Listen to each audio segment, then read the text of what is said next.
Hi friends, அனைவருக்கும் வணக்கம். நேற்று பார்த்தீங்கன்னா எங்கள் தோட்டத்துக்கு போயிருந்தேங்க. எங்கள் தோட்டத்தில் பார்த்தீங்க அப்படின்னா கொழுமிச்ச மரம் இருக்குதுங்க. அது போக பிரண்டை செடி இருந்துச்சுங்க. கம்பி வேலில் அது தானாக படர்ந்துருந்ததுங்க. பார்த்தா சட்னி அரைக்கலாம் மாதிரி தெரிஞ்சு சரி அப்படின்னு பொரிக்கலான்ட்டு கம்பி வேலிக்கிட்ட போய் பொரிக்க போனேங்க. அங்கே பார்த்தீங்கன்னா நிறைய கொழுந்து இருந்துச்சுங்க. சரின்னு ஒவ்வொன்றா பொரிச்சு போட்டேங்க. இதன் துவையல் பார்த்திங்கன்னா உடல் சுறுசுறுப்பை அதிகரிக்க செய்யுங்க, ஞாபக சக்தியை பெருக்குங்க, மூளை நரம்புகளை பலப்படுத்துங்க, எலும்புகளுக்கு சக்தி தரும், ஈறுகளில் ஏற்படும் இரத்த கசிவை நிறுத்துவதுடன் வாயு பிடிப்பை போக்குங்க. வாரத்தில் 2 நாள் வீதம் சாப்பிட்டு வந்தால் தேகம் வலுப்பெறுங்க, உடல் வனப்பு பெறும், அஜீரண கோளாறுகளை போக்குங்க. இதை பொரிச்சிட்டுங்க. அதுக்கப்புறம் க்ளீன் பண்ணுறப்ப கையில் தேங்காய் எண்ணெய் தடவிட்டு க்ளீன் பண்ணோம்னா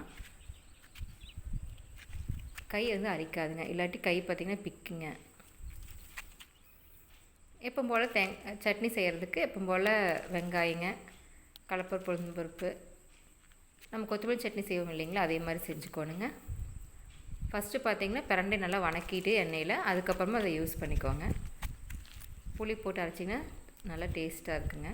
இது சாப்பாட்டுக்கு யூஸ் பண்ணிக்கலாம், இட்லி தோசைக்கு யூஸ் பண்ணிக்கலாங்க.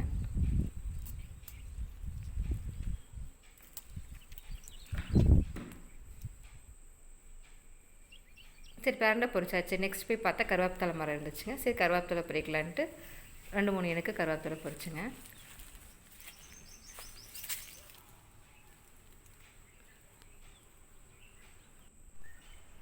அப்புறம் சரி போய் கொழுமிச்சம்பழம் பொரிக்கலான்ட்டு போனேங்க. மேலே போய் பார்த்தா கொழுமிச்சம்பழம் மேலே எட்டாமல் இருந்துச்சுங்க. சரி, ஒரு வீடியோ மட்டும் எடுத்துக்கலாம் அப்படின்ட்டு எடுத்துட்டேங்க. பயங்கர டேஸ்ட்டாக இருக்குங்க கொழுமிச்சம்பழம்.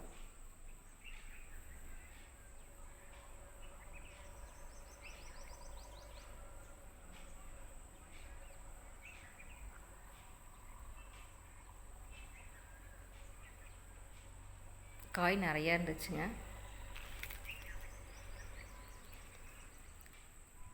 அதுக்கப்புறம் பார்த்திங்கன்னா மஞ்சள் அரளி செடி இருக்குதுங்க.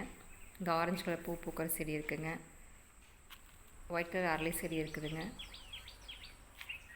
அப்புறம் வேப்ப மரம் இருக்குதுங்க. இந்த வீடியோ உங்களுக்கு பிடிச்சிருந்தா லைக் பண்ணுங்கள். Thank you friends.